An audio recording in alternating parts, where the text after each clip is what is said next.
दास मुहि दीजियो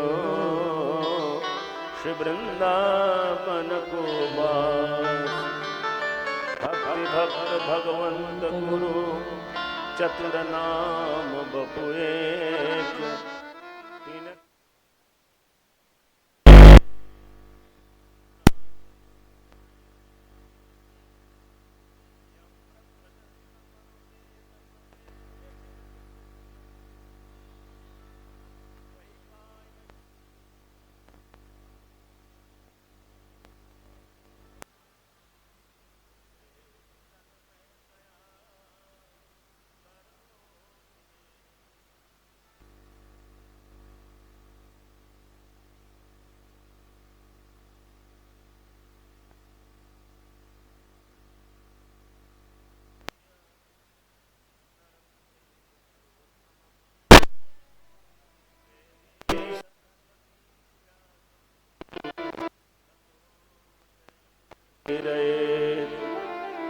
परमात्मा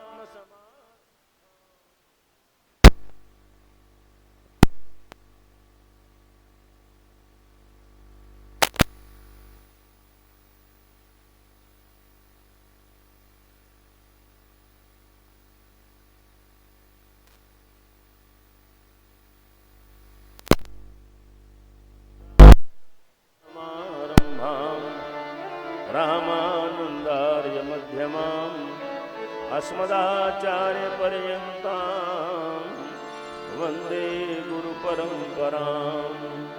वंदे गुरु परंपरां। बोलिए भक्त वत्सल भगवान की जय। सद्गुरुदेव भगवान की जय जय। सकल श्रोता समाज की जय। सब संतन की जय। सब भक्तन की जय। जय जय श्री राधे श्याम। आइए इसके पहले की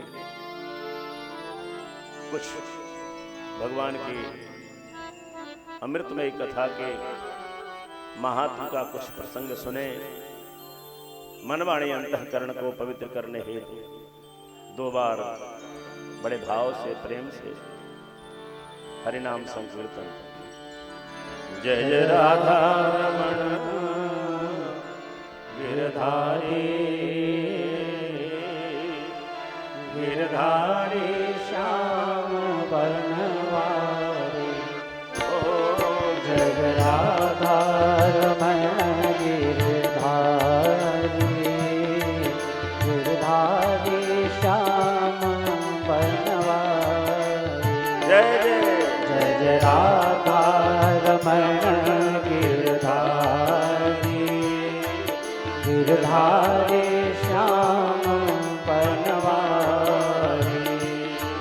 जय जय राधा रमण गिरधारी गिरधारी श्याम बनवारी।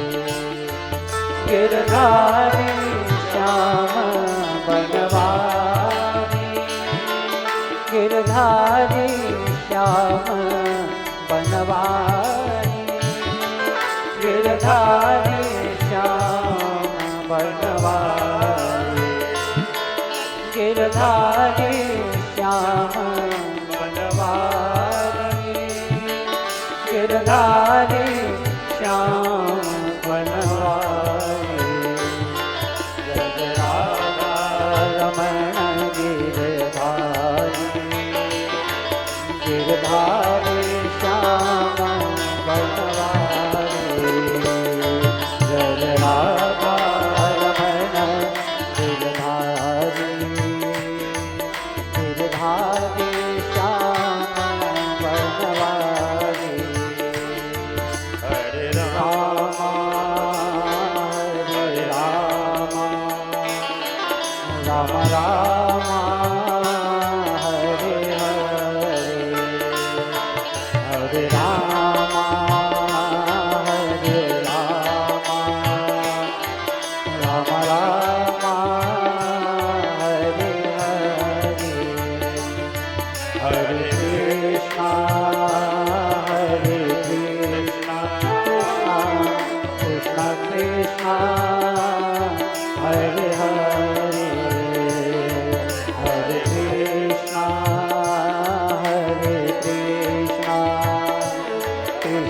कृष्णा हरे हरे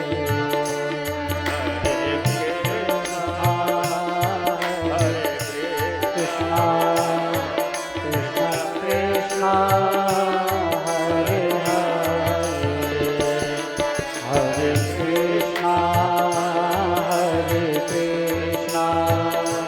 कृष्णा कृष्णा हरे हरे जय राधा रमण गिरधारी गिरधारी श्याम बनवारी जय राधा रमण गिरधारी गिरधारी श्याम बनवारी जय राधा रमण गिरधारी गिरधारी श्याम बनवारी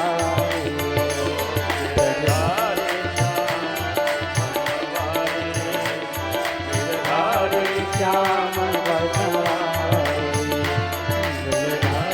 रमण गिरधारी गिरधारी श्याम बनवारी गिरधारी श्याम बनवारी गिरधारी श्याम बनवारी। बोलो भक्तवत्सल भगवान की जय राधा माधव भगवान की जय भागवत भगवान की जय सदगुरुदेव भगवान की जय। जीवन का हमारे आपका अलभ्य लाभ प्राप्त करने का यह अद्भुत क्षण है। संसार में आने के बाद भगवान से प्रतिवचन देने के बाद भी, क्योंकि गर्भस्थ जीव भगवान को प्रतिवचन देता है, भगवान आप हमें इस गर्भजनित पीड़ा से मुक्त करें। भगवान पूछते हैं क्यों? कहा प्रभु यहां से बाहर जाते ही आपके अतिरिक्त हमारे जीवन का कोई लक्ष्य नहीं रहेगा। सोते जागते उठते बैठते श्वास प्रश्वास में प्रभु आप ही रहोगे, संसार नहीं रहेगा। भगवान कहते हैं तथास्तु, जाओ मैं तुम्हें सकुशल यह अद्भुत भाग्यशाली मानव शरीर दे करके संसार में भेज रहा हूं। ध्यान रखना, भूलना नहीं। गोस्वामी जी ने एक संकेत किया, कबहू की करे करुणा कबहू की करे करुणा नर दे, कबहू की करे करुणा नर दे, तेज पे मोहे तो सने, तेज ईश पे मोहे तो सने, कबहू की करे करुणा नर दे, कबहू की करे। नाना प्रकार की योनियों, पशु पक्षी कीट पतंग सरीसृप जलचर नभचर थलचर समस्त योनियों के भ्रमण करने के बाद प्रभु बड़ी कृपा करते हैं, हमें यह मानव शरीर देते हैं। देखो ना कभी एकांत में खड़े होकर के शीशे के सामने केवल यह मत देखो कि मेरा मुख कितना सुंदर है, ये देखो कि भगवान की बनाई यह शरीर कितनी सुंदर है और कितनी महत्वपूर्ण है। क्षितिजल पावक गगन समीर, ये सबसे मिश्रित है शरीर, लेकिन फिर भी भगवान की कितनी कृपा है कि हमको प्रभु ने ये शरीर दिया, और यह तन पा करके भी हम यदि चलो जीवन का प्रपंच है उसमें समय व्यतीत हो जाता है, लेकिन जब कभी प्रभु अवसर दें सत्संग करने का,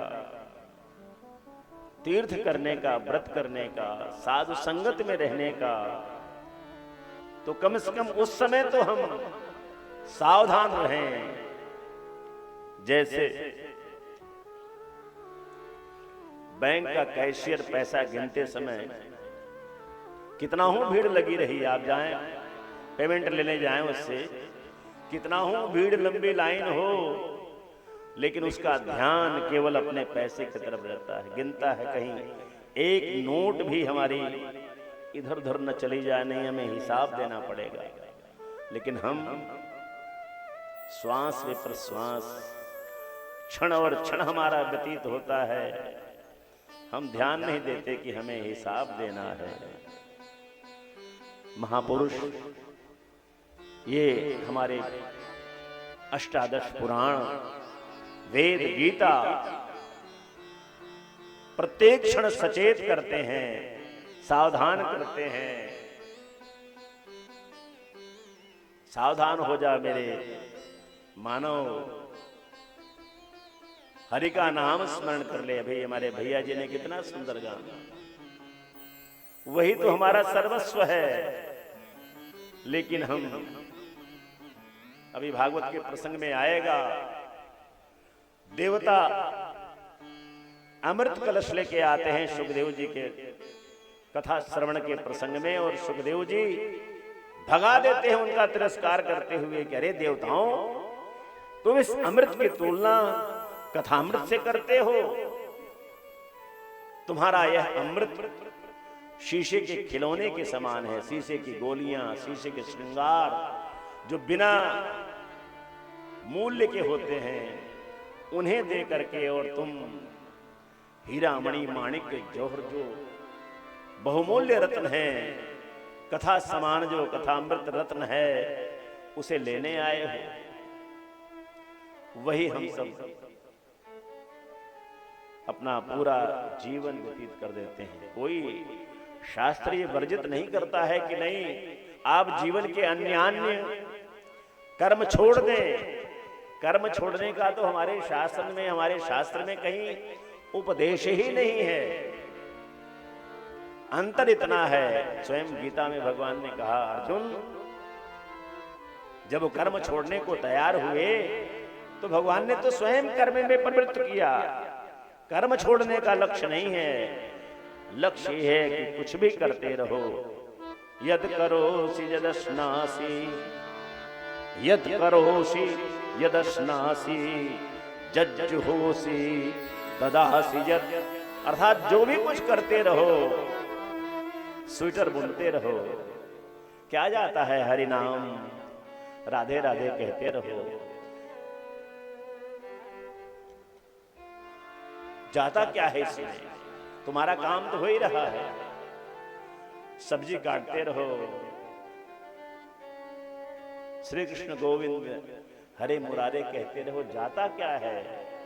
भागवत यही सिखाती है, केवल यही सिखाती है, कर्म से विमुख होना, बाल बच्चों से, अपने गृहस्थ आश्रम से विमुख होना, ये तो हमारे भागवत का लक्ष्य ही नहीं है, भूमिका ही है। और गोपियां जो भगवान को परम प्रिय हैं, भगवान गोपी जन वल्लभ हैं, उन गोपियों ने भी किसी को नहीं छोड़ा। अपने गारस्थ जीवन में रहते हुए केवल भगवान से प्रेम किया। यही भागवत का परम ज्ञान है। हम इस संसार में रहते हुए भी, अपने सारे व्यापार करते हुए भी महत्व भगवान के नाम और भगवान के गुणगान का करें। समझ लो जीवन धन्य हो गया, नहीं तो खाली हाथ जाना पड़ेगा। किसी ने बड़ा सुंदर भाव कटु सत्य कहा है, भाव बहुत सुंदर लेकिन कटु है, कड़वा है। कड़वा लगता जरूर है लेकिन सत्य है। जाएगा जब यहाँ से। हम आप सभी, ऐसा किसी के लिए नहीं कि कोई जाना सबको है, देखना ये कि कौन क्या लेके जा रहा है। हम लोग देखते भी हैं, कोई अपने द्वारा अर्जित किसी प्रकार की संपत्ति, भवन भूमि, हीरे मोती जवाहरात, वस्त्रादि, साले दुसाले कुछ भी नहीं लेके जाता।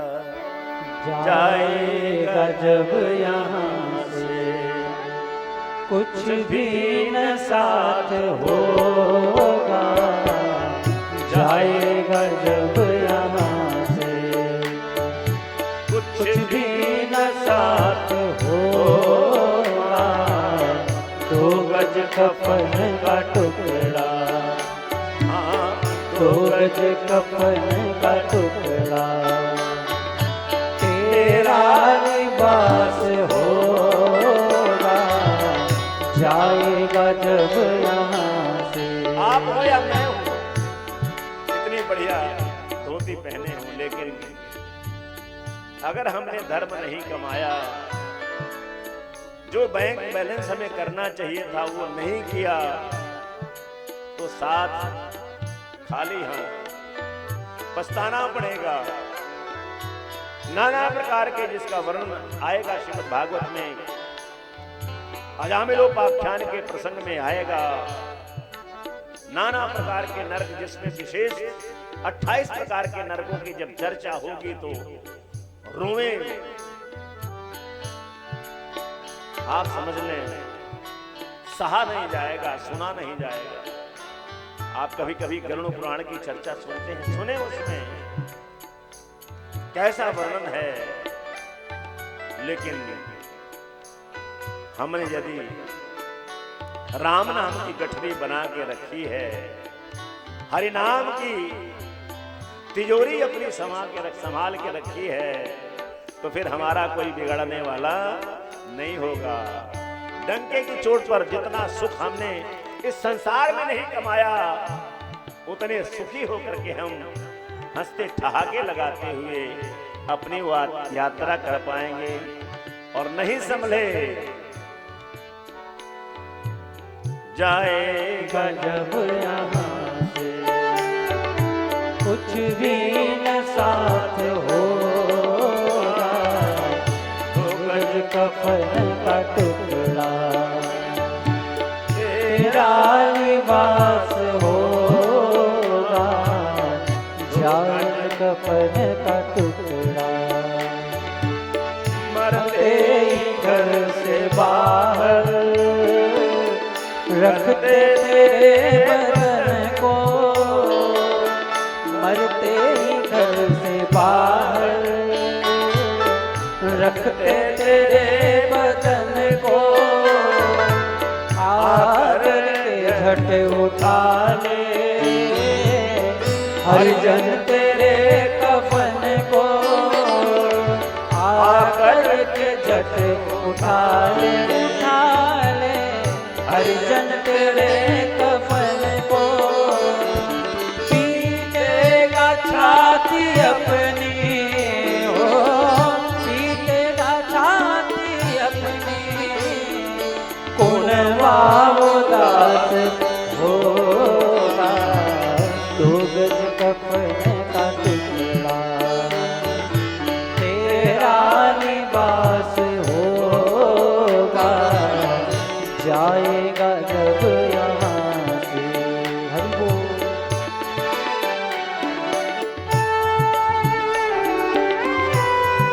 दिन रात परिश्रम करके एक एक रुपए बचा करके दान नहीं किया, तीर्थ नहीं किया, भोग नहीं किया, पैसा बचाए रखा, अभी तक घर नहीं बना पाए हैं।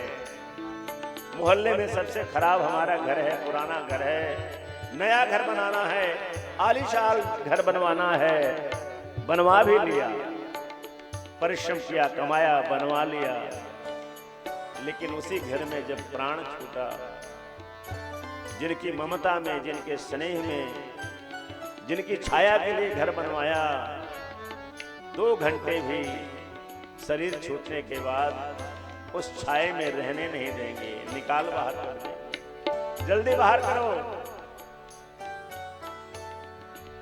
रो धो करके जल्दी विदा करना चाहेंगे। ऐसी संसार की गति है, केवल आपकी नहीं, हमारी, आपकी, सबकी गति है ये। ऐसी विसंगति में क्या करना है?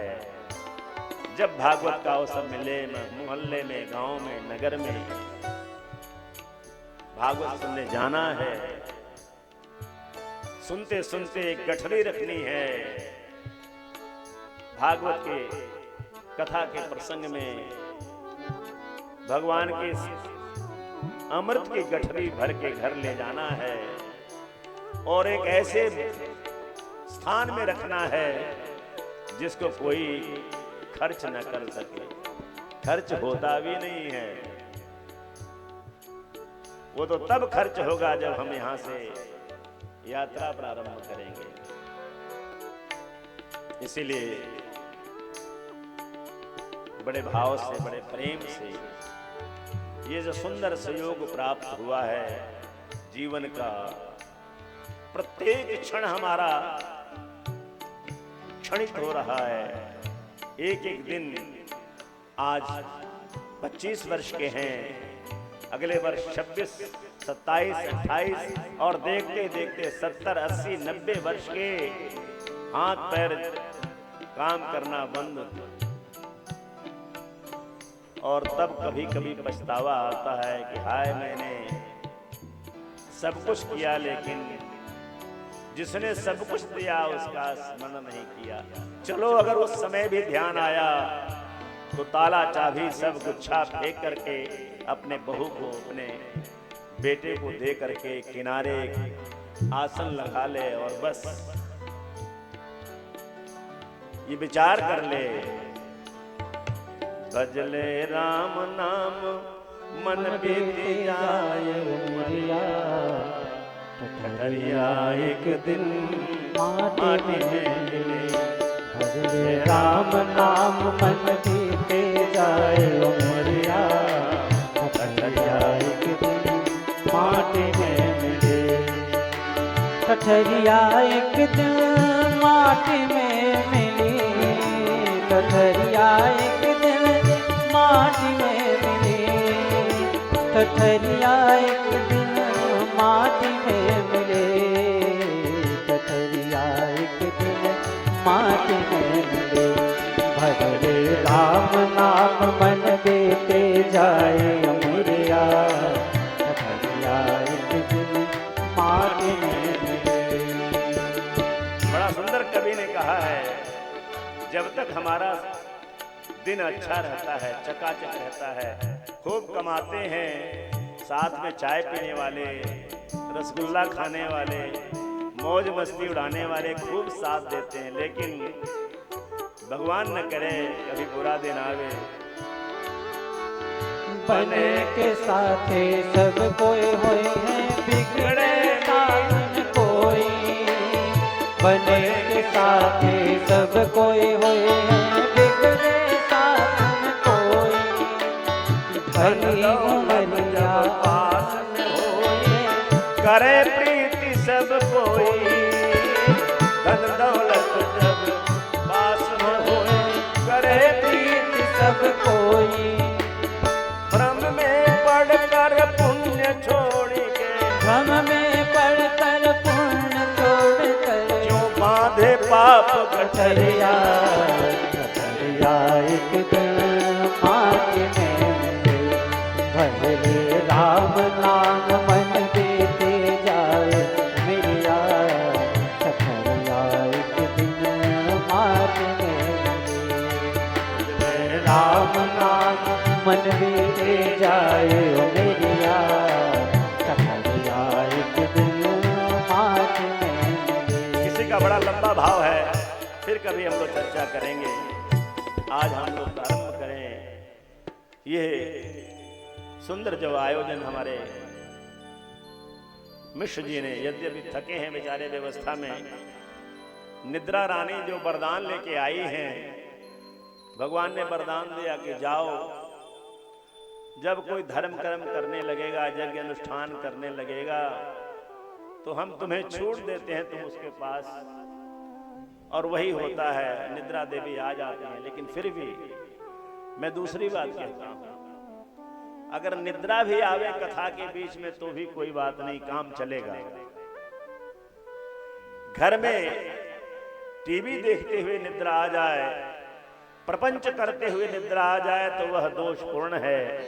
अगर कथा भागवत में निद्रा आ ही गई तो जानते हो, अग्नि चाहे जान के स्पर्श करो चाहे अनजान, हाथ तो जलेगा ही जलेगा। बिजली को जान के छुओ या अनजान के, करंट तो लगेगा ही लगेगा। वैसे ही आओ, मैं तो कह रहा हूं जहां तक आवाज मेरी जाती हो, आ जाओ। सोने वाला समय ही अपना कम से कम निकाल के आ जाओ, नहीं टाइम है दुकान से, कोई बात नहीं, कथा में ही आके झपकी लेते रहो। अगर बीच बीच में ये नाम रस का अमृत पड़ेगा ना, सब ठीक हो जाएगा, सब ठीक हो जाएगा। ठीक होने के लिए ही तो ये कथा है। बड़ी बड़ी समस्याएं आई और ठीक हो गई कथा के माध्यम से। नारद जी को परेशानी हुई, भक्ति को परेशानी हुई, ज्ञान वैराग्य को परेशानी हुई, लेकिन बस कथा से ही। धुंधकारी जैसे महाप्रेत को परेशानी हुई,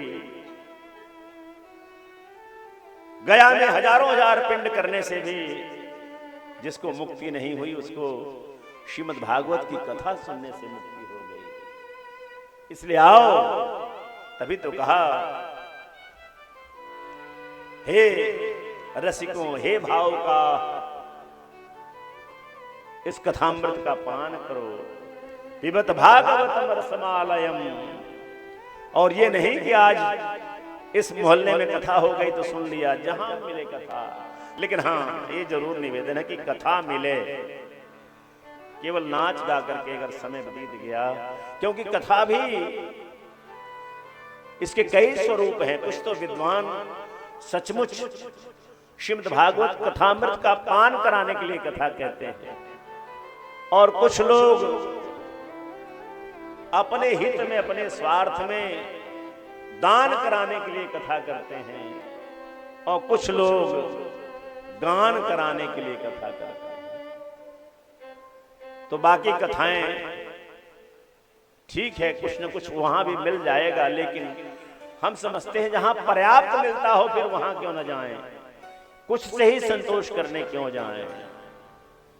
तो भागवत की ज्ञानमयी, भक्तिमयी, अमृतमयी कथा का जहां अवसर मिले बंधु, वहां किसी प्रकार भी न चूको। देखो, हमारे आरसी सिंह जी गंगोत्री नगर से सुने, किसी माध्यम से पधार गए, धन्यवाद है।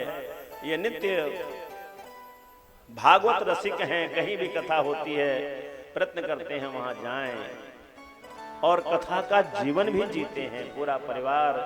इनकी धर्मपत्नी तो दिन रात भगवान का स्मरण ही करती रहती है, और फल क्या हुआ, सब बच्चे इतने आनंद में हैं कि कभी इनको बहुत सोचना पड़ता था अपने परिवार के विषय में, आज निश्चिंत हैं, आज भगवान सोचते हैं इनके बारे में, और ये भगवान का नाम लेते हुए परमानंद में रहते हैं। ऐसे ही स्वभाव हम यदि अपने जीवन में बना लें,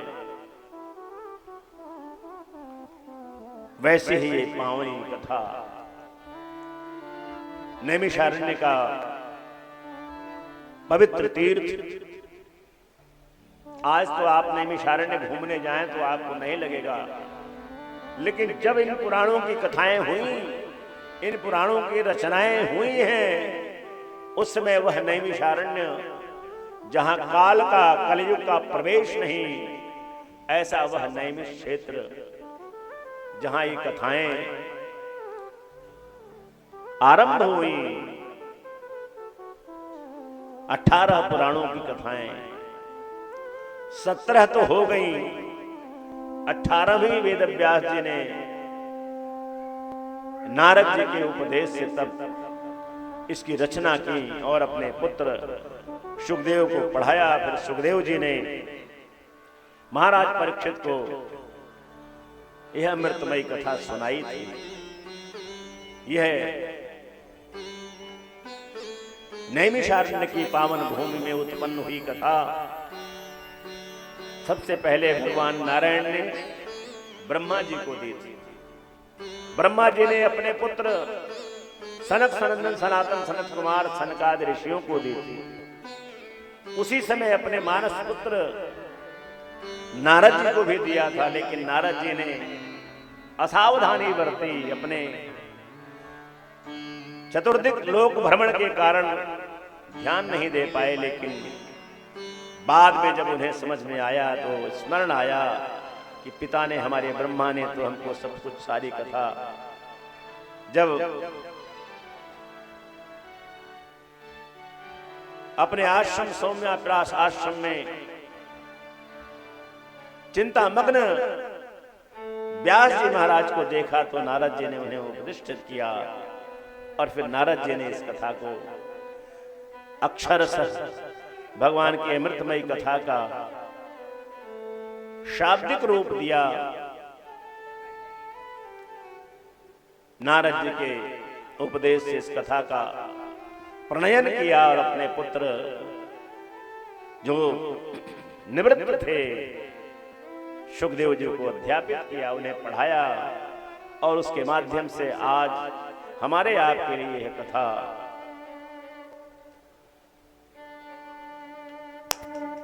सूत जी भगवान टहलते घूमते उधर से आ रहे, संयोग से 88,000 शौनकादि ऋषियों ने उनका दर्शन कर लिया।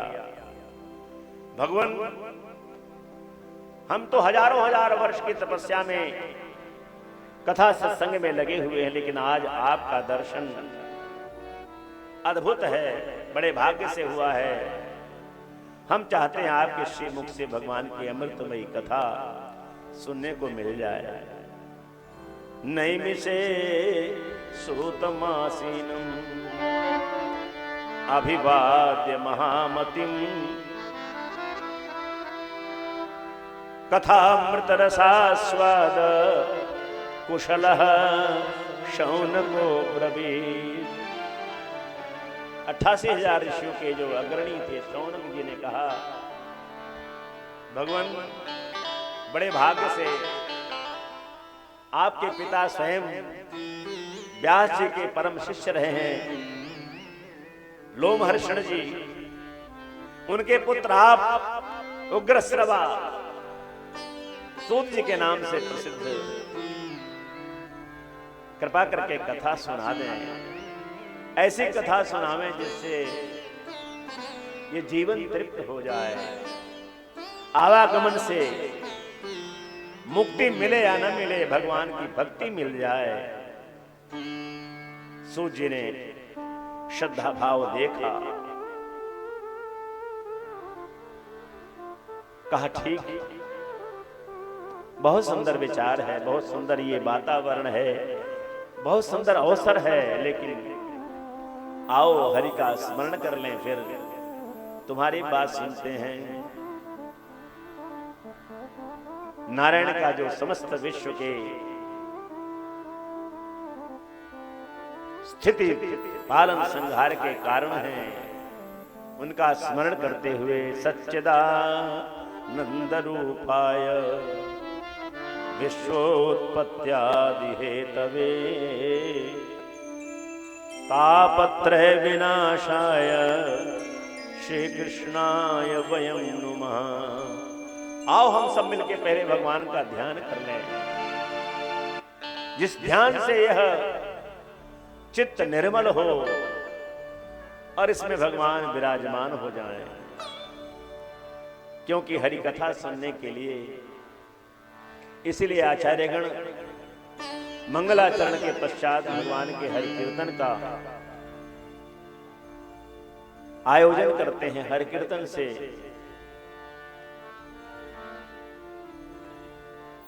नाम संकीर्तनम यस्य सर्व पाप प्रणाशनम। भागवत के समापन में यही महामंत्र कहा। शरीर जन्य पाप के मुक्ति के लिए, पाप विमोचन के लिए नाम संकीर्तन आवश्यक है। इसलिए सुधी जन, व्यास जन हरिनाम संकीर्तन कराने के बाद ही कथामृत का रसपान कराया करते हैं। इसलिए आओ सच्चिदानंद रूपाय, वह सतचित आनंद का जो स्वरूप है, जिसमें कोई विकृति नहीं है, सत्य स्वरूप है, चिदानंद घन है और आनंद स्वरूप है। इस संसार को उत्पन्न करना, इसका पालन करना और अवसर आने पर इसका संहार कर देना, ये उसका स्वभाव है। वेदांत कहता है यतो वा इमानि भूतानि जायन्ते, अर्थात जिस परमात्मा से यह सारा संसार यथापूर्वम जैसे पहले रहता है वैसे ही पुनः प्रकट होता है, और उन्हीं के द्वारा सूर्य, चंद्रमा, वायु, अग्नि, इन समस्त उनके आदेश से संचरित होने वाले इन तत्वों से संसार का पालन होता है। और पुनः अवसर आने पर काल रूप होकर के वही परमात्मा कालोस्म लोक क्षयकृतबद्धो रुद्रावतार धारण करके संसार का विलय अर्थात अपने में ही समेट लिया करते हैं। ऐसे हमारे प्रभु नारायण हमारे जीवन के त्रिताप, दैहिक, दैविक, भौतिक, आधिदैविक, आधि भौतिक, आध्यात्मिक, जितने भी हमारे ताप हैं, तन के, मन के, धन के, समस्त तापों को शमन करने वाले हे मेरे प्रभु, आपको हम सब बार बार प्रणाम करते हैं। तापत्रय विनाशाय श्री कृष्णाय वयं नमः। हम सब मिलकर प्रणाम करते हैं भगवान उन कृष्ण को, जगन्यंता भगवान को, जिनकी प्रेरणा से उत्पत्ति, सृष्टि की उत्पत्ति और पालन तथा लय होता है। सूत जी ने कहा बोलो शौनक, क्या सुनना चाहते हो? कहा सुनते तो हम बहुत आ रहे हैं, हजारों हजार वर्ष से सुन रहे हैं, लेकिन अज्ञानध्वांत विध्वंस, बार बार सूर्य उगता है, दिन होता है, अंधेरा समाप्त होता है, लेकिन जैसे ही रात्रि आती है पुनः अंधेरा छा जाता है। इस अंधेरे के लिए तो चलो सूर्य हैं, उनके उदित होते ही प्रकाश आ जाता है, लेकिन अज्ञान रूपी अंधकार को समाप्त करने के लिए बिना आप जैसे धीरमती, सत्कर्मा, सद्धर्मा ऋषि मुनि के श्रीमुख से ज्ञान न प्राप्त हो तो यह ज्ञान रूपी अंधकार नष्ट होने वाला नहीं है। इसलिए अज्ञान ध्वांत विध्वंस कोटि सूर्य समप्रभ सूताख्या कथा सारम मम कर्ण रसायनम। केवल अज्ञान अंधकार न दूर हो, अपितु ऐसा रसायन मिल जाए, यह जीवन जीवित हो जाए। क्या जीवन जीवित नहीं है? नहीं। आया है एक जगह प्रसंग, जीवच्छवो निगदितः सतु पाप कर्मा। हम सब तो जीते जागते मुर्दा हैं। एक क्षण में भी कथा सुने, बड़ा सुंदर विचार हुआ, और जैसे इस परिसर से बाहर गए फिर वही तिगड़म, वही दुर्विचार, वही मन के अनेक विकार हावी हो जाते हैं। कहा नहीं, ऐसा कथामृत पान कराओ हे सूत भगवान। मम कर्ण रसायनम श्रेयसाम यद भवेत् श्रेय पावनानां च पावनम। जीवन का परम कल्याणकारी है। जीवन में वैभव मिल जाए, जीवन की सुख संपत्ति संसार की मिल जाए, वो तो मिलती है आजकल नष्ट हो जाती है। ऐसा नहीं, ऐसी संपत्ति मिले जिस संपत्ति की हानि नहीं होती। श्रेयसाम यद भवेत् श्रेयः, जो समस्त कल्याणों को करने वाला कल्याण है, ऐसा हरि कथामृत, ऐसा हरि भगवान की भक्ति, वह प्राप्त हो जाए। मेरा कृष्ण प्राप्त हो जाए, कन्हैया प्राप्त हो जाए। कृष्ण प्राप्ति करम शाश्वत साधनम तद बदाधुना। सूर्य मन ही मन हंसते हुए विचार कर रहे हैं, क्या बात है, कितना सुंदर प्रश्न है, कितनी सुंदर जिज्ञासा है। भक्ति ज्ञान विरागाप्तो विवेको वर्धते महान। भगवान की भक्ति प्राप्त हो जाए, ईश्वर सर्वभूतानाम, सभी जीवों में परमात्मा निवास करता है, यह ज्ञान हो जाए। ईशावास्यमिदं सर्वं यत्किंच जगत्याम जगत, ये जो वेद का सत्य धर्म है, इसका ज्ञान हो जाए। और सबसे भयावह जो ये माया है, इससे निरसन हो जाए, इससे मुक्ति मिल जाए। माया मोह निरासश्च, कहा हे शौनक, ये माया तो केवल विष्णु भक्तों को ही छोड़ पाती है, जल्दी ये छोड़ती नहीं है। बड़े बड़े यतताम अपि सिद्धानाम, बड़े बड़े सिद्ध भी इस माया के चक्कर में फंस करके पुनर्अधोगति को प्राप्त हो जाया करते हैं। इसलिए विष्णु भक्तों के द्वारा जो भगवान की भक्ति प्राप्त होती है, हे मेरे सूत भगवान, चिंतामणिर्लोक सुखम, संसार की समस्त चिंताओं को मुक्त करने के लिए एक बड़ी सुंदर मणि है, जिसका नाम है चिंतामणि। उसको प्राप्त करने के बाद संसार की चिंताएं समाप्त हो जाती हैं, लेकिन एक कालावधि है, पुनः उस चिंता से ग्रसित होना स्वाभाविक है। सुरद्रुः स्वर्ग संपदम,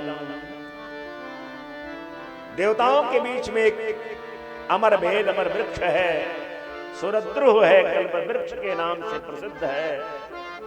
वहां आसपास जाने के बाद जिस प्रकार की भी कल्पना की जाए, समस्त वस्तुएं उपलब्ध हो जाती हैं, लेकिन उसकी भी एक अवधि है। क्षीणे पुण्य मर्तलोकम विशंति, जैसे ही देवलोक से हमारा, क्योंकि हम भी न जाने कितनी बार देवलोक जा चुके हैं, हम न जाने कितनी बार इंद्र बन चुके हैं, हम आज के नहीं हैं। गीता में भगवान ने साफ कहा, अर्जुन बहूनि में व्यतीतानि जन्मानि तव चार्जुन। हम और तुम, ये आत्मा और परमात्मा का एक अनवरत संग है जो चला रहा है, लेकिन आत्मा से एक भूल हो जाती है। जब जीव रूप में यह आत्मा रहता है तो इससे एक विस्मृति नाम की बीमारी ऐसी लगती है कि वह परमात्मा को भूल जाता है, अपने नित्य साथी से विमुख हो जाता है और वही उसके पतन का कारण बन जाता है। तान्यहं वेद सर्वाणि न तुम वेत्थ परंतप।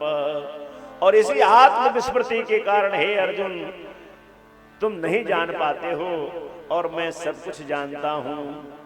इसलिए आत्मस्थ बनो, मेरा स्मरण रखो, नित्य मेरे स्मरण में रहो, स्मृति पथ में मैं बना रहूं परमात्मा के रूप में, तो तुम्हारे मन मस्तिष्क में कोई विकार आने नहीं पाएगा। संसार में रहते हुए भी तुम पद्म पत्र मिवाम्भसा, जैसे सरोवर में कमल रहता है, कीचड़ में उसकी जड़ रहती है, लेकिन कमल के पत्ते पर जल की बूंद और कीचड़ एक क्षण भी ठहर नहीं पाता। शौनक आदि ऋषियों ने कहा, हे भगवान, हे मेरे गुरुवर, सुरद्रोह भी स्वर्ग भी हमें तृप्त नहीं कर पाएगा, क्योंकि वहां से भी तो मर्त्यलोक में आना पड़ेगा। हाँ, एक वैशिष्ट है, अगर गुरु मिल जाए, प्रयच्छति गुरु प्रीतो, गुरु मिल जाए, सदगुरु मिल जाए तो सारा झगड़ा समाप्त हो जाए।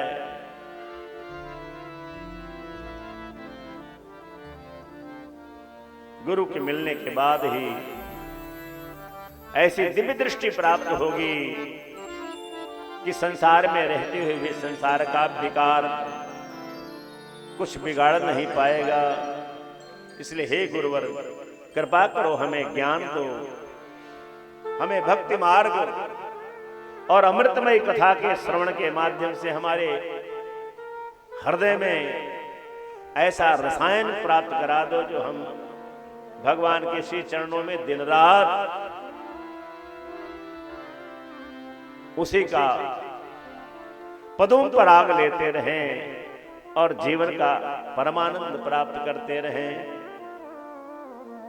प्रार्थना किया, गुरु को ऊंचे आसन पर बैठाया, चरणोदक दिया।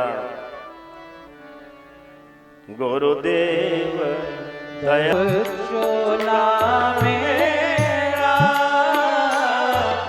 बर्बाद न हो जाए, मानव चोला मेरा बर्बाद न हो जाए,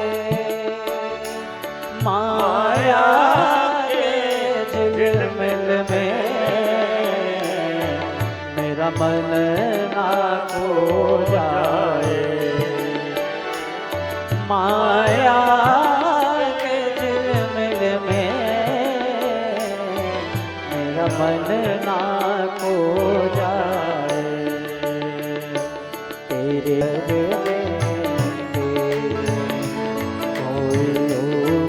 बता देना।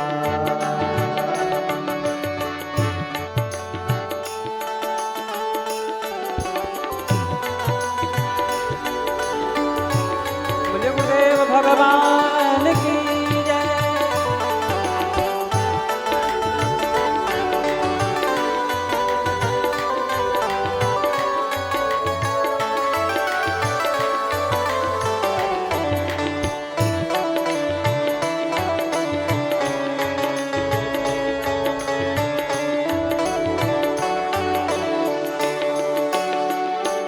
कई जन्म से भटक रहा,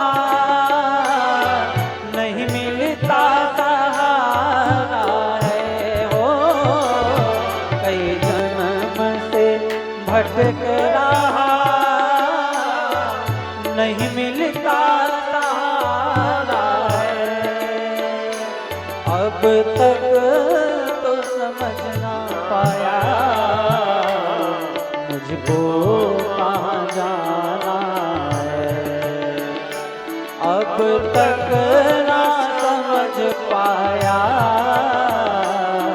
मुझको कहाँ जाना है, मौत से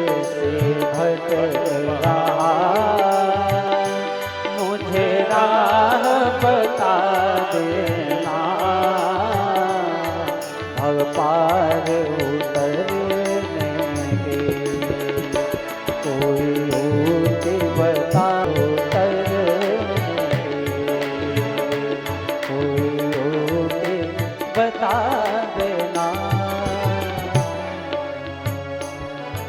बड़े बिरबल सूत जी ने कहा, शौनक, हजारों हजार वर्ष की तुम्हारी सभाएं होती रहती हैं नैमिषारण्य में। ऐसा नहीं कि तुम पहली बार, लेकिन नहीं, तुम्हारे चित्त में जो भगवान के श्री चरणों के प्रति प्रीति है, ये मैं समझ सकता हूं, मैं समझ रहा हूं। इसलिए सामान्य स्थिति की बात नहीं, तुम्हें ऐसी अमर कथा सुनाना चाहूंगा जिस अमर कथा को भगवान नारायण ने स्वयं ब्रह्मा को सुनाए, जिस अमर कथा को कुंभज ऋषि ने देवाधिदेव महादेव को सुनाई, और जिस अमर कथा को महाराज सुखदेव जी ने महाराज परीक्षित को सुनाई। प्रीति सौनक चित्ते ते यतो बचने विचार्य च श्रीमद्भागवतम शास्त्रम कलौकीरेण भासितम। कलयुग के प्राणियों के निमित्त सहज मार्ग भगवत प्रीति भगवान के श्री चरण में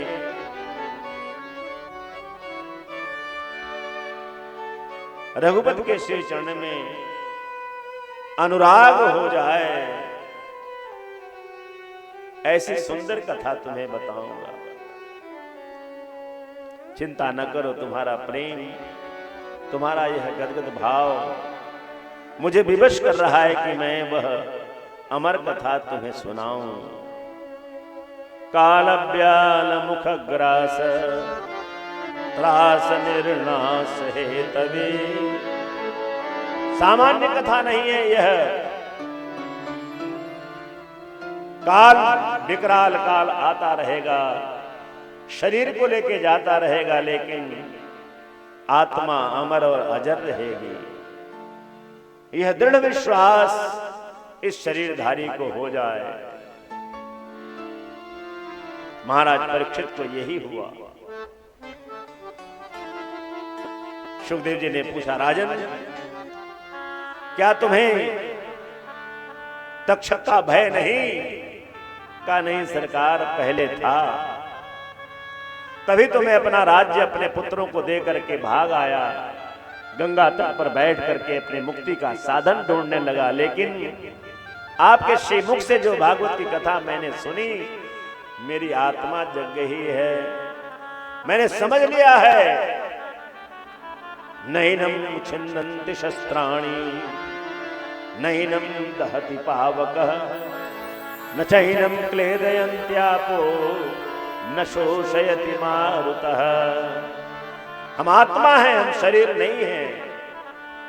यह हमें बोध हो गया है। सिद्धोस्मि अनुगृहीतोस्मि भवता करुणा परा श्रावित यच्च में साक्षात अनादि निधनो हरि।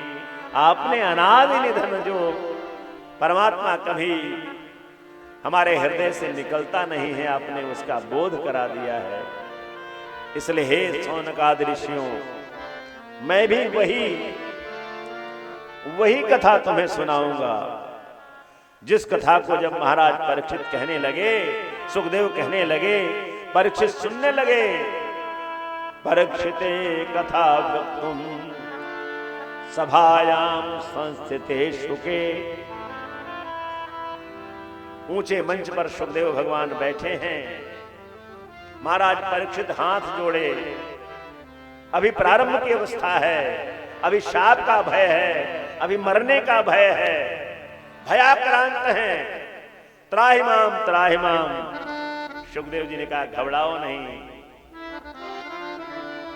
परीक्षिते कथा वक्तुम सभायाम संस्थिते शुके सुधा कुंभम गृहीत्वैव देवास्तत्र समागमन। हाहाकार मच गया पृथ्वी लोक से द्युलोक तक। आश्चर्य आश्चर्य। कहा क्या हुआ? कहा सुखदेव जैसा परमहंस ज्ञानी एक राजा को कथा सुना रहा है। इंद्र ने कहा सभा में डिंडिम घोष कर दो, हम इंद्रादि देवताओं को यह कथा प्राप्त नहीं हो पा रही है।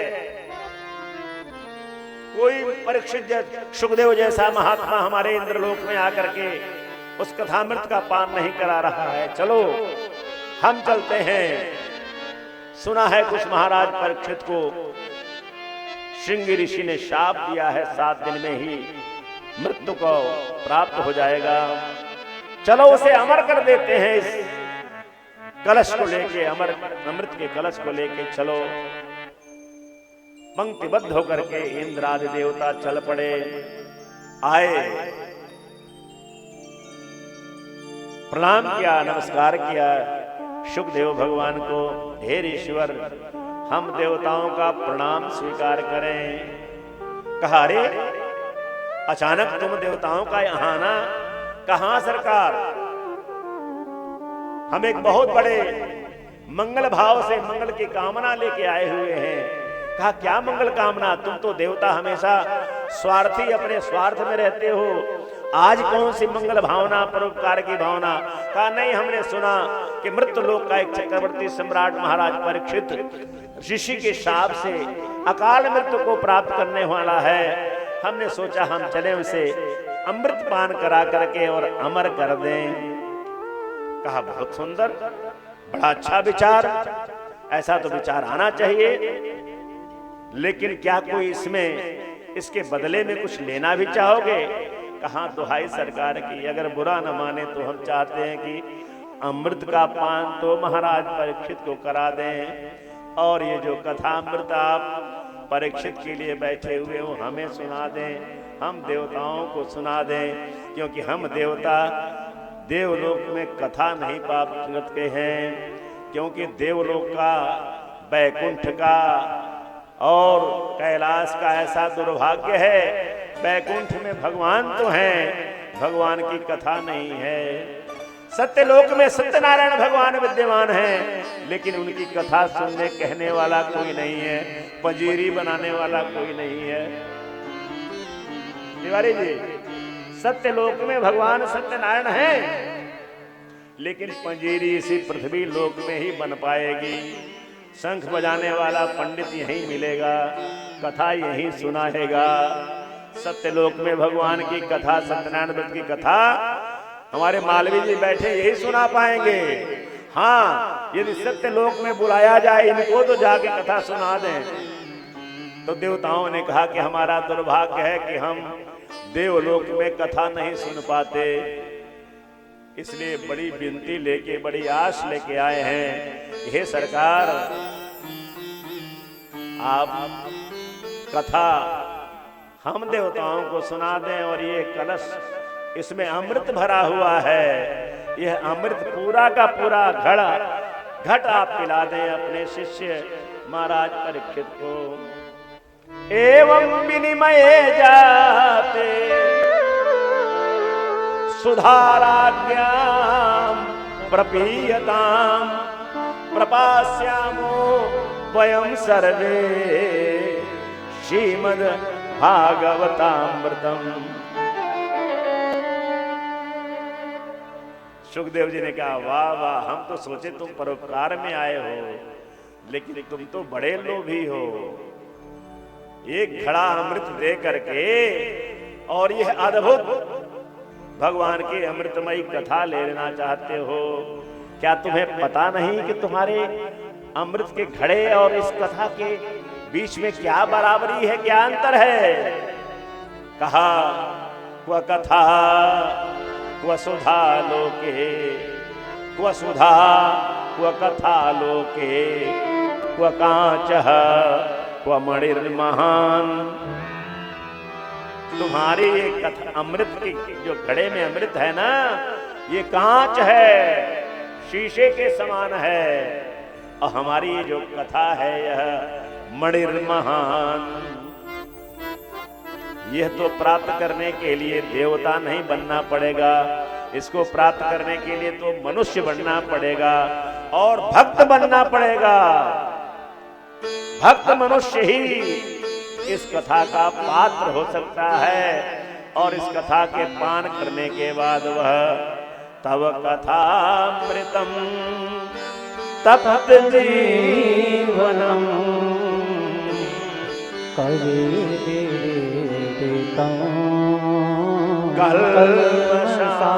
कल्पशापहम्। देवता जब स्वर्गलोक में रहते हैं तो उनके पुण्य का भोग करते हैं, लेकिन उनका पाप क्षीण नहीं होता। पाप क्षीण तो केवल भागवत की कथामृत का पान करने से ही संभव है। इसलिए देवताओं यहां से फूटो जाओ। बेइज्जत करके सुखदेव भगवान ने देवताओं को वापस बैरंग लौटा दिया।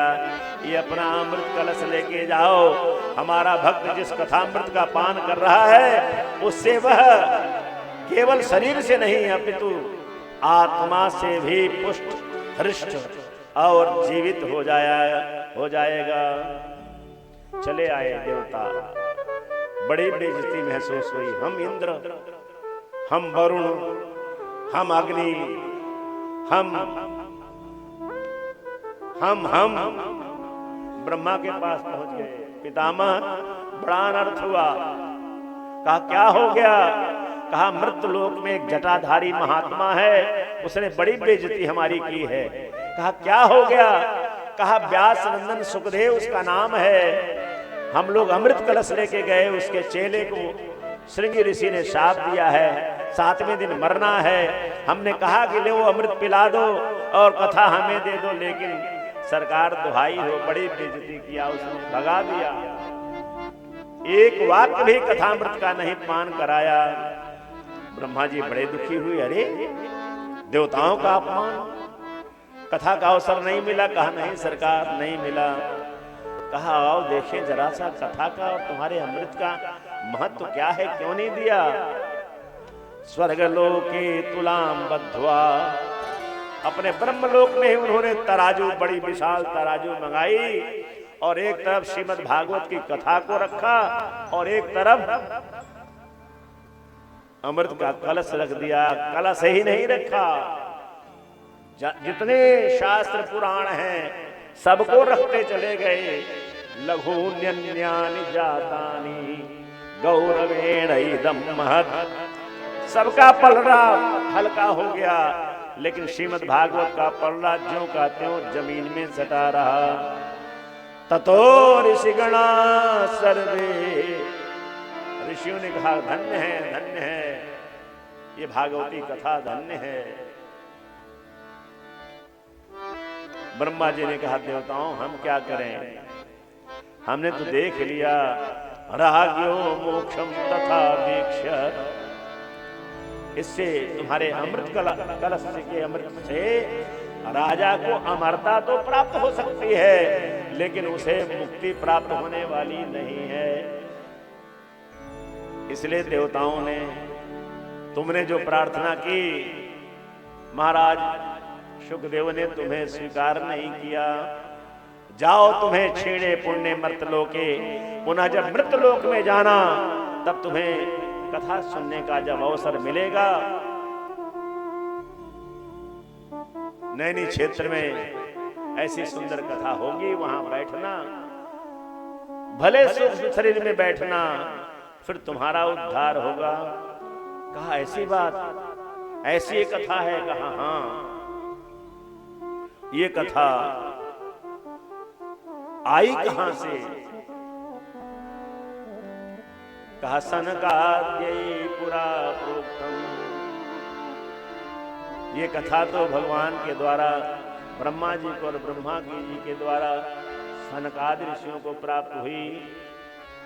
सनकादि ऋषि दिन रात इस भागवती कथा का एक प्रवचन करते हैं, 3 कथा का श्रवण करते हैं, और आज भी हजारों हजार लक्ष कोटि वर्ष बीत गए, लेकिन आज भी केवल 5 वर्ष के हैं। ये कथामृत का महत्व है।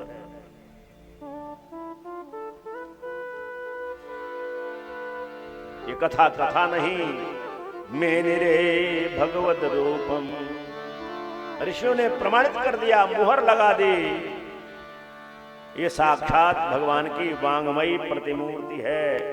पठनात् श्रवणात् सद्यो वैकुंठ फलदायकम, श्लोकार्धम श्लोकपादम वा नित्यम। एक ही श्लोक का पाठ करे, लेकिन समझ के उसके सार गर्भित अर्थों का अनुभव करते हुए पढ़े, समझ लो मानो वैकुंठ में भगवान के साथ रहने का सायुज्य सामीप्य, सालों की मुक्ति का लाभ आनंद प्राप्त होगा।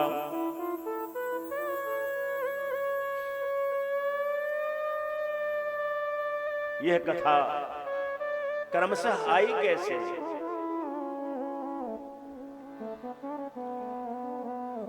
बड़ी कृपा करके प्रभु ने जो कथा अपने पुत्र ब्रह्मा और ब्रह्मा ने अपने पुत्र सनकादि ऋषियों को सुनाई थी, उसके बाद नारद जी के माध्यम से यह कथा धीरे धीरे व्यास जी के अंतःकरण में प्रविष्ट हुई। यद्यपि नारद जी को सनकादि ऋषियों ने पहले भी कथा सुनाई थी, लेकिन यद्यपि ब्रह्म संबंधात् श्रुतमेतत् सुरर्षिणा सप्ताह श्रवण विधे कुमारैस्तस्य भासितम्। सप्ताह भर, एक सप्ताह में कथा का आयोजन किया जाए धूमधाम से। विवाहे यादृशं वित्तम तादृशं समयोजयेत्। जैसे धूमधाम के हम अपने घर में लड़के का, लड़की का, सबका पुत्र पौत्र आदि का विवाह करते हैं, वैसे योजना बनावें, सर्वत्र निमंत्रण भेजें, सबको आग्रह करके सगे संबंधियों को घर में बुलावें, उनके रहने ठहरने, उनके भोजन व्यवसान में विश्राम की व्यवस्था करें। और फिर इस दिव्य भागवत को अपने पितरों तक के लिए भी, क्योंकि श्राद्धे प्रयुक्ते प्रतिकृत माहवे, जिस घर में कथा होती है पितर लोग भी नाना रूप से वायु रूप धारण करके उस कथा का श्रवण करते हैं। कहा यद्यपि ब्रह्म संबंधात् श्रुतमेतत् सुरर्षिणा, अपने ब्रह्मा के पुत्र होने के नाते अपने पिता के सुमुख से सुना था, लेकिन सप्ताह की विधि सनकादि ऋषियों ने ब्रह्मा जी नारद जी को सुनाया। कहा लोक विग्रह मुक्तस्य, संसार में जिसका न घर न परिवार न कोई काम न धाम, केवल हरि कीर्तन करते हुए देवदत्त वीणा लेकर के भ्रमण करने वाले नारद जी को कथा सुनने की आवश्यकता क्या पड़ गई। लोक विग्रह मुक्तस्य नारदस्यास्थिरस्य च विधिश्रवे कुतः प्रीति संयोगः कुत्र तैः सह। कहा नारद जी कोई कथा सुनने की, कहा घबराओ नहीं सौनकादि ऋषियों, मैं बताता हूं, एक बड़ी सुंदर छोटी सी कथा है। एकदा हि विशालायां चत्वार ऋषयो मला सत्संगार्थं समायात तदृशस्तत्र नारदम।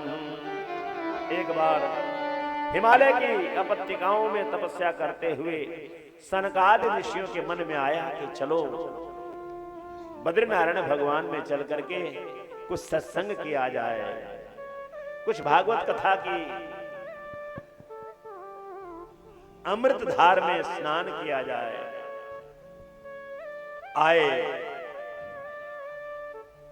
सनातन जी कथा प्रवचन करने लगे। सनक सनंदन सनत कुमार तीनों श्रोता बन गए, बड़े मधुर भाव से कथा सुन ही रहे थे। तब तक दूर से दिखाई पड़े नारद जी हाँफते भागते ठंडी में। एक तो वैसे ही बद्रीनाथ में ठंडी, वहां पसीना निकल रहा। इन चारों भाइयों ने देखा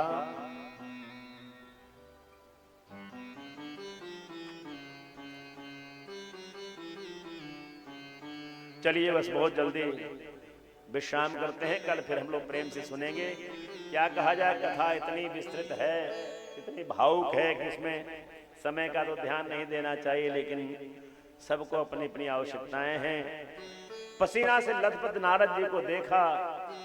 सनकादिक ऋषियों ने पूछा, भाई मेरे छोटे भैया, तुमको कौन सी आफत आ गई, तुम पसीने से लथपथ परेशान हो? मालो का रहस्य जीवन में अगर समय से कथा विश्राम नहीं हुआ तो घर में सब्जी नहीं आएगी। क्यों तिवारी जी, सब्जी अगर नहीं गई तो सब भरते से खाना होगा, चटनी से ही खाना होगा। क्या करें, लेकिन नाना प्रकार के भाई घर में, इसलिए समय से विश्राम करना पड़ता है। तुमको क्या परेशानी हो गई, तुम भागते भागते? कहा, दुहाई हो मेरे भैयाओं, क्या बताऊं, ऐसी परेशानी आ गई, मैं क्या कहूं, कहते नहीं बनता। मैं भी जीवन में सोचा, कथम ब्रह्मण दीन मुखः कुतश्चिंता तुरोवान त्वरितम गम्यते कुत्र कुतश्चागमनम गमनम तव। तुम तो ऐसे दिखाई पड़ रहे हो, इदानीं शून्य चित्तोसी गतवित्तो यथा जनः। जैसे मुट्ठीगंज के किसी बड़े व्यापारी की गांठ कहीं खुल गई हो, चोरी हो गई हो, इनकम टैक्स वालों ने पकड़ लिया हो, तुम तो ऐसे दुखी लग रहे हो। कहा, सरकार ऐसी बात तो नहीं है, लेकिन कुछ तो परेशानी है। मैंने सोचा कहीं स्थायी रूप से निवास का अवसर तो मिलता नहीं। भूरलोक, भूलोक, स्वरलोक, महलोक, जनलोक, तपलोक, अतल बितल सुतल तलातल रसातल सब भ्रमण करता रहता हूं, लेकिन मेरे मन में भी कहीं मेरे स्वयं शांति नहीं है, और चतुर्दिक देखता हूं कहीं कोई शांति नहीं है। मैंने सोचा जरा शांति की खोज करूं, और इस निमित्त मैंने अहम तो पृथ्वी यातः, मैंने सोचा चलूं पृथ्वी, जहां गंगा यमुना सरस्वती ऐसी पावन नदियां हैं, जहां अयोध्या मथुरा माया काशी कांची अवंतिका पुरी द्वारावती मोक्षदायिका नगरियां हैं, जहां बड़े बड़े संतों के आश्रम हैं, सिद्धों मुनियों के दर्शन होंगे। चलो जरा पृथ्वी पर घुमाऊं। अहम तो पृथ्वी यातः ज्ञात्वा सर्वोत्तमामिति। तीर्थों में भ्रमण करना शुरू किया। हरिक्षेत्रम कुरुक्षेत्रम श्रीरंगम सेतुबंधनम पुष्करम च प्रयागम च काशीं गोदावरी तथा। सब जगह घूमा। मैंने भी सुना था कि ये नगरियां मोक्षदायिका नगरियां हैं, लेकिन क्या करूं भैयाओं, ना पश्यत कुत्रचित् क्षरम, कहीं मैंने शांति नहीं देखी। मनः संतोषकारकम कलिना धर्म मित्रेण धरेयम बाधिता धुना। ये अधर्म का जो फास्ट फ्रेंड है, मित्र है, ये कलयुग ना, इसने पूरी पृथ्वी को बांध लिया है। कलिना धर्म मित्रेण धरेयम बाधिता, जकड़ लिया है। कोई चाहता हुआ भी धर्म नहीं कर पाता है, कहीं न कहीं ये कलयुग जाकर के अपना प्रभाव दिखा देता है। क्या करूं? फिर मन में विचार आया, चलो परीक्षण करूं। हमारे सत्यनारायण भगवान यदि विद्यमान हैं तो सब दुख एक तरफ, अब भगवान के दर्शन का सुख एक तरफ, लेकिन जगह जगह जाकर के देखा तीर्थों में सत्यम नास्ति तपः नास्ति, शौचम तपः शौचम दया दानम न विद्यते।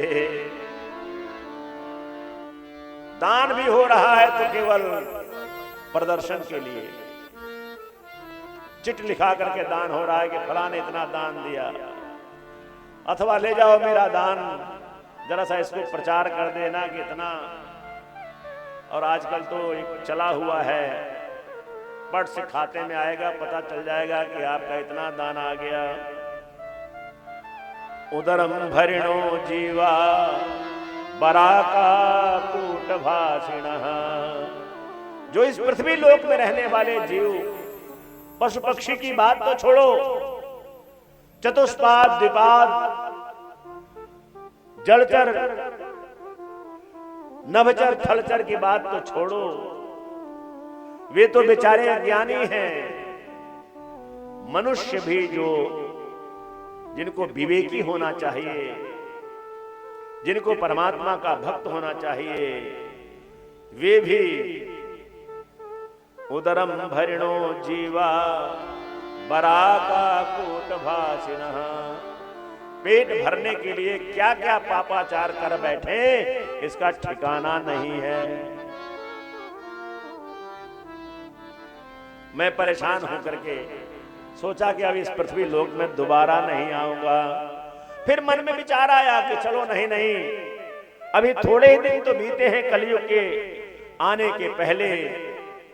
द्वापर में भगवान नारायण, राधा माधव भगवान वृंदावन में यमुना के तट पर नाना प्रकार की लीलाएं किए हुए हैं।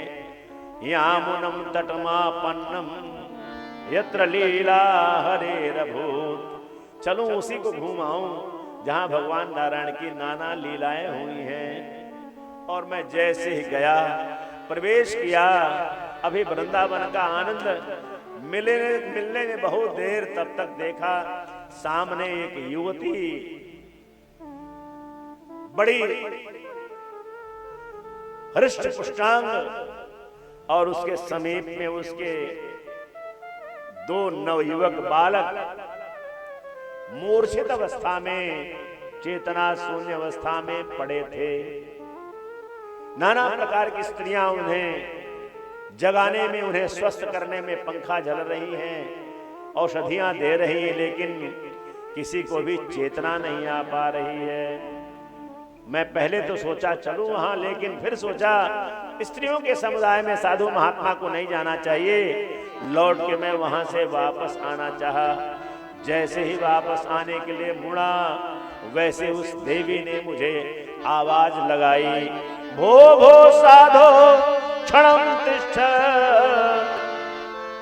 मच्चिन्तामपि बारय दर्शनम तव लोकस्य सर्वथा अघहरम विदुः।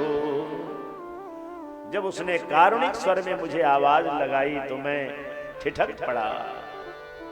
मैं सोचा अब आगे बढ़ना ठीक नहीं। मैं पहुंच गया उसके पास, पूछा कौन हो? कासी तुम काऊचे मां नार्यः का पद्मलोचना बद देवी सविस्तारम स्वस्य दुःखस्य कारणम। उस देवी ने कहा, ऋषिवर क्या बताऊं, मैं भक्ति हूं, द्रविड़ देश में उत्पन्न हुई, वहां से आते आते कहीं जर्जर हुई, कहीं बूढ़ी हुई, कहीं पुनः अपने स्वस्थ अवस्था को प्राप्त किया मैंने। कहीं कहीं मेरी बड़ी दुर्दशा भी हुई, लेकिन वृंदावनम पुनः प्राप्य नवीने स्वरूपिणी। मैं वृंदावन में आने के बाद पुनः नवीन हो गई, नवयुवती हो गई, रूपवती हो गई। लेकिन ये मेरे साथ में रहने वाले दोनों पुत्र, ये तो जर्जर अवस्था को प्राप्त कर गए, वृद्ध हो गए। अब मैं युवती रहूं और मेरे बच्चे वृद्ध हैं, एक माँ के लिए कितना कष्टकर है। ईश्वर आप ही बताओ, मेरे दुख को मेरे पास शब्द नहीं कि मैं आपको बता सकूं।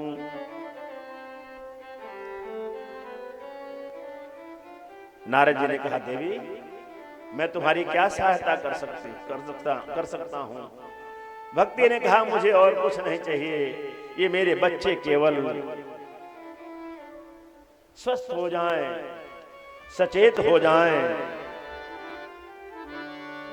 इमौ तौ शमितावत्र, ये तुम्हारे पुत्र स्वस्थ होंगे, मैं प्रयत्न करता हूं। और भगवान नारद जी ने वेद के सारे आयुष्यकरण मंत्रों का उच्चारण शुरू कर दिया, सारे सूक्तों का पाठ किया, जरा भी चेतना नहीं आई। गीता का पाठ प्रारंभ कर दिया, गीता पाठ है मुहुर्मुहु। कई बार गीता की आवृत्ति की, कभी कभी चेतना आती थी और पुनः चेतना समाप्त हो जाए। हे योग निधे, यदि मुझे इस वृंदावन धाम में भी अपने पुत्रों की मुक्ति का, अपने पुत्रों के सचेत होने का, इन्हें भी स्वस्थ होने का अवसर नहीं मिला, तो मैं इदं स्थानम परित्यज्य विदेशम गम्यते मया, मैं और कहीं चली जाऊंगी, भले वृंदावन की बदनामी हो जाए। नारद जी ने कहा, देवी ऐसा न करो, न विषादस्त्वया कार्या हरि शमते करिष्यति। चिंता मत करो, हरि हमारे दयालु हैं, कृपालु हैं, प्रभु दया करेंगे। और पहले तो स्वयं बहुत प्रयत्न किया, लेकिन जब जागृति नहीं हुई तो लगे बीणा और करताल उठा करके गाने लगे, आओ भक्ति हमारे साथ ही गाओ, पुकारो प्रभु को, बड़े दयालु हैं, बड़े कृपालु हैं। मेरे नाथ का नाम दयानिधि है, तो दया भी करेंगे कभी ना कभी। नाथ का नाम दयानिधि है, तो दया भी करेंगे कभी ना कभी। दुख हारी हरि दुखी याजन के, दुख क्लेश हरे कभी ना कभी। नाथ का नाम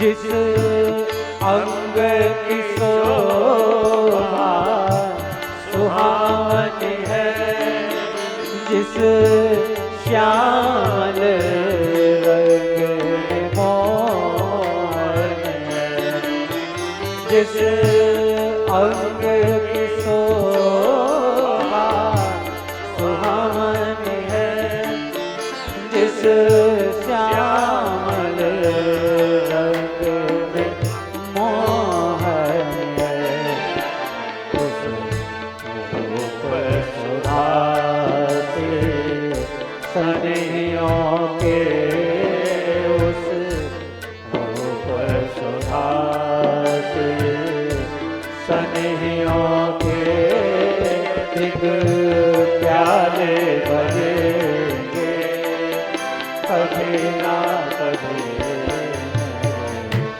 नाथ का नाम दयानिधि है, तो दया भी करेंगे कभी ना कभी। नाथ का नाम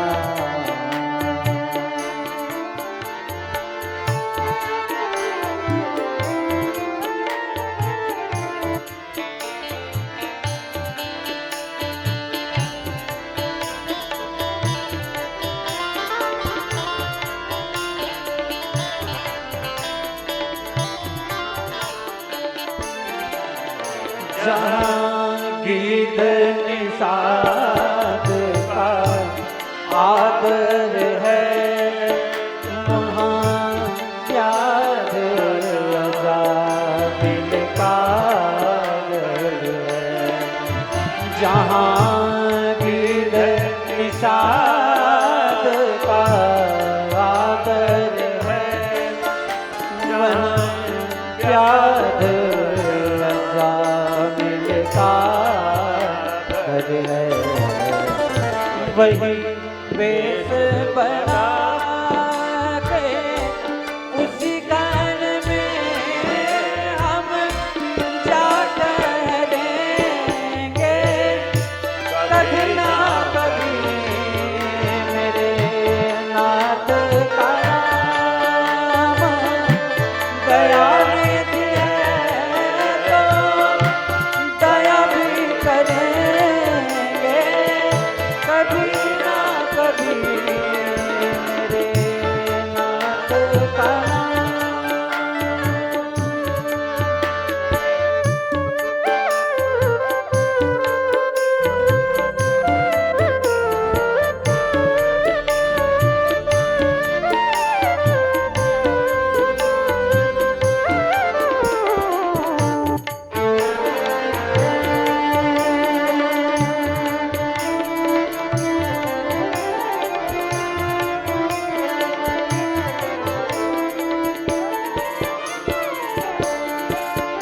करुणा निधि नाम सुनाया जिन्हें, चरणामृत पान कराया जिन्हें।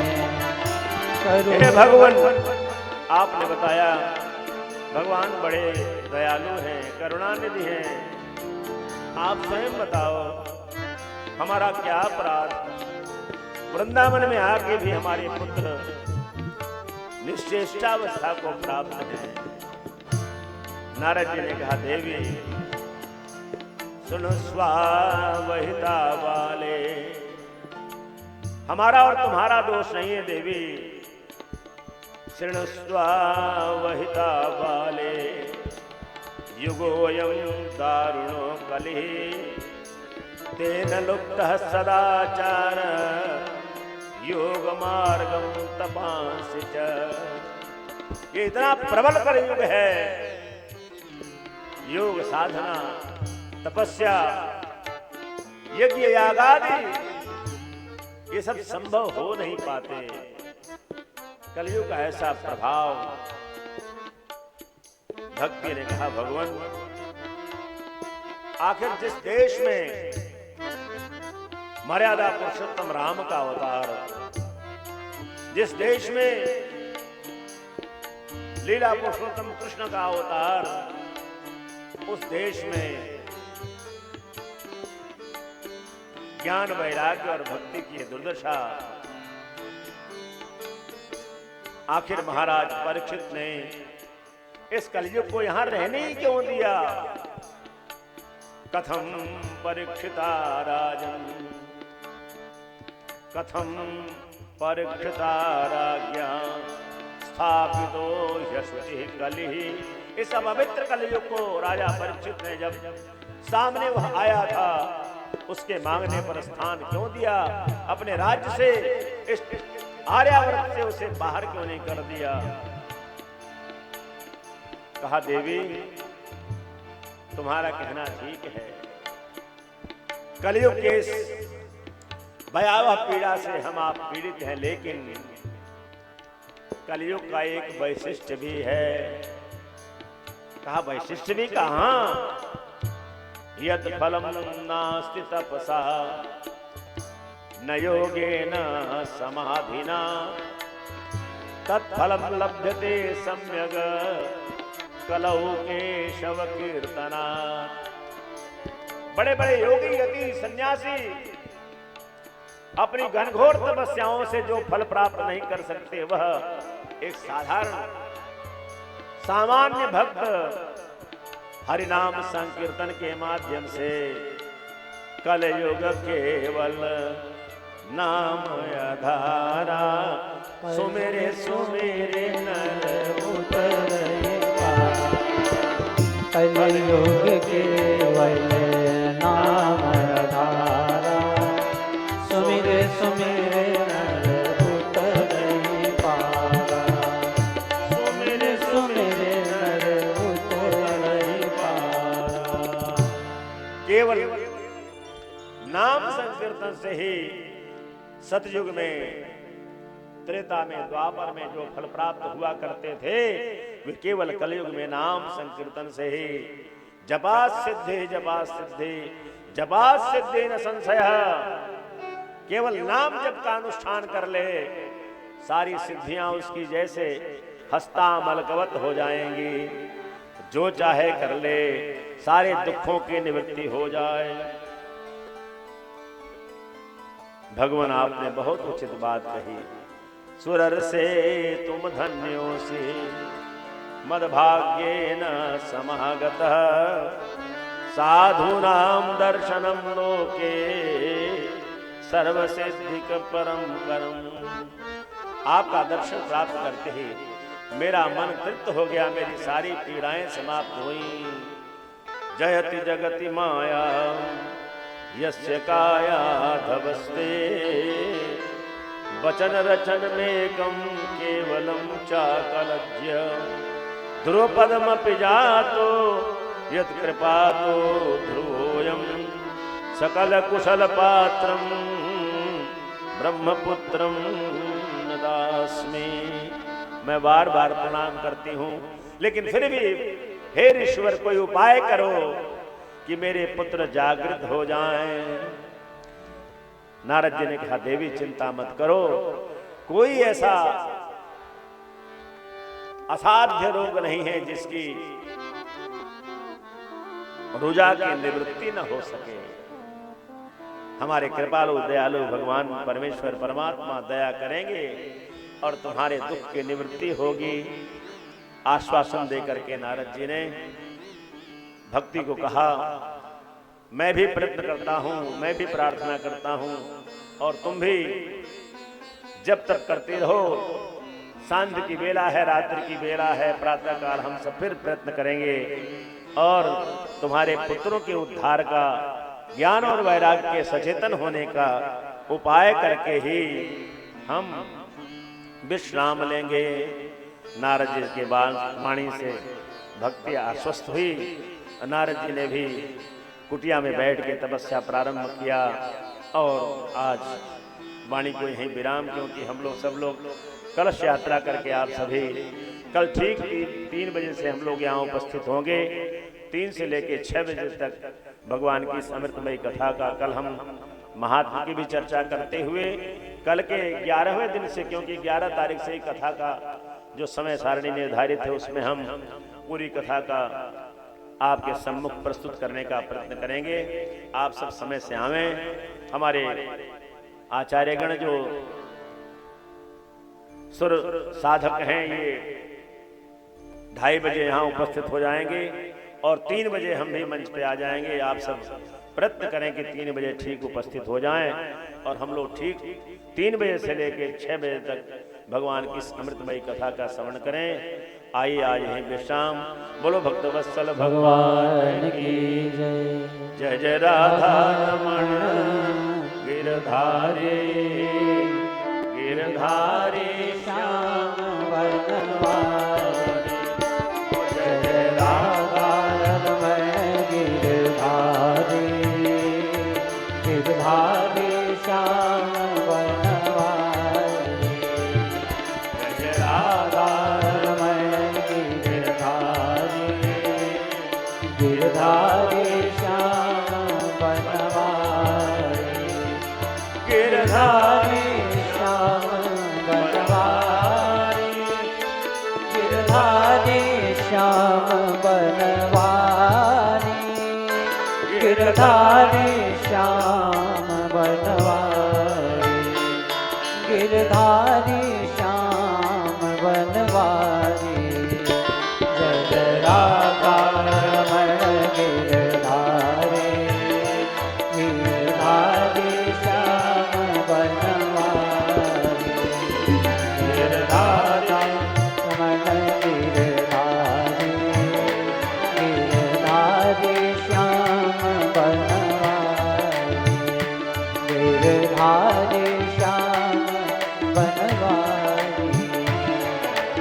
बिहारी श्याम बनवारी।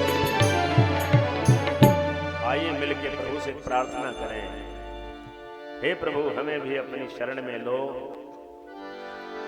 अपनी दया करुणा से हमें भी ओतप्रोत करो, हमारे जीवन में भी पाप ताप संताप का लय हो, आपकी कृपा का उदय हो। प्रभु हम भी शरणागत हैं, प्रभु हम भी शरणागत हैं, स्वीकार करो तो जाने। प्रभु हम भी शरणागत हैं, स्वीकार करो तो जाने। अब हमें पतित से पावन सत्कार करो तो जाने। प्रभु नैया जर जर है, हर पल विनाश का डर है। जीवन नैया जर जर है, हर पल विनाश का डर है।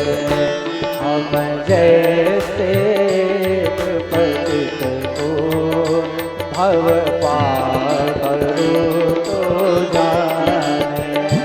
प्रभु हम भी शरणागत हैं, स्वीकार करो तो जाने। योगी जन तुमको ध्याते, तुम भक्ति भाव बस आते। योगी जन तुमको ध्याते, तुम भक्ति भाव बस आते। हम जैसे पतित को, हम जैसे पतित को पार करो तो जाने। प्रभु हम भी शरणागत हैं, स्वीकार करो तो जाने। क्या मुख में विनय सुनाए, हम कैसे तुमको पाए। क्या मुख से विनय सुनाए, हम कैसे तुमको पाए। अगणित अपराध हैं, अगणित अपराध हैं, उद्धार करो तो जाने। प्रभु हम भी शरणागत हैं, स्वीकार करो तो जाने। भव पार करो तो जाने, उद्धार करो तो जाने। स्वीकार करो तो जाने, स्वीकार करो तो जाने। बोलो भक्त वत्सल भगवान की जय, भागवत भगवान की जय, सद्गुरुदेव भगवान की जय, सकल श्रोता समाज की जय, सब संतन तन की की जय, सब भक्तन की जय। जय जय श्री राधे। आइए हम सब खड़े होकर के अंत की आरती करें। ओम चंद्रमा मनसो जात चक्षुः सूर्यो अजायत श्रोत्राद्वायुश्च प्राणश्च मुखादनिरत। आरती कुंज बिहारी के गिरधर कृष्ण मुरारी के। आरती कुंज बिहारी के गिरधर कृष्ण मुरारी के। गले में बैजंती माला, माला गले में जपती माला माला बजावे मुरली मधुर बाला बाला बजावे मुरली मधुर बाला बाला श्रवण में कुंडल झलकाला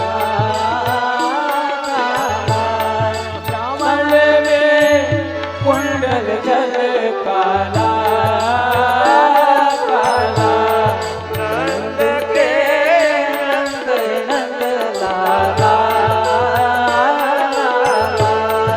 नंद के नंद नंद लाला नंद के नंद श्री आनंद कंद मोहन ब्रज चंद राधिका रमण बिहारी के गिरधर कृष्ण मुरारी आरती कुंज बिहारी के गिरधर कृष्ण मुरारी गगन सम अंग कांति काली काली गगन सम अंग कांति काली काली राधिका चमक रही आली आली राधिका चमक रही आली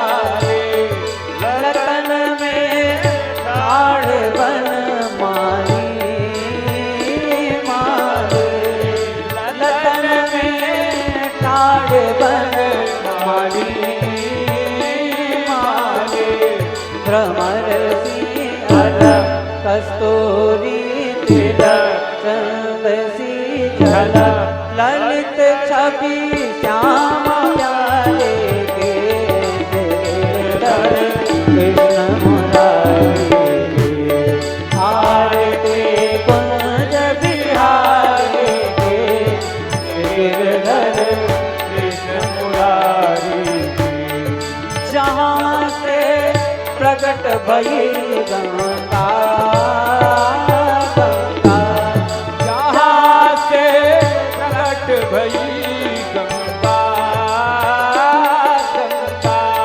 कलुष कली हारण से गंगा गंगा कलुष कली हारण से गंगा गंगा स्मरण से ओत मोह भंगा भंगा स्मरण से ओत मोह भंगा भंगा बसे शिव से जटा के रे हरे अदति चरण छवि से बनवारी के गिरधर कृष्ण मुरारी आरती कुंज बिहारी के गिरधर कृष्ण मुरारी आरती कुंज बिहारी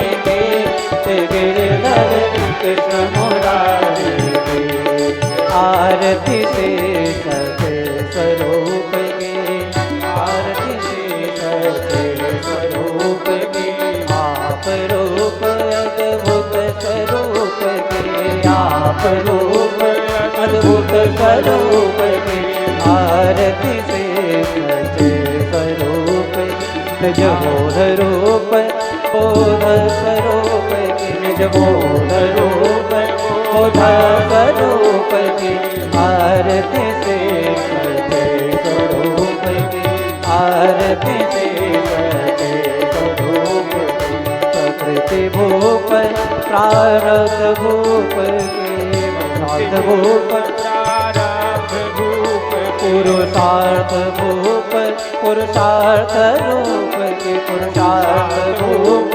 पुरुषार्थ रूप के स्वयं स्वरूप के आरती से सत्य स्वरूप के आरती निज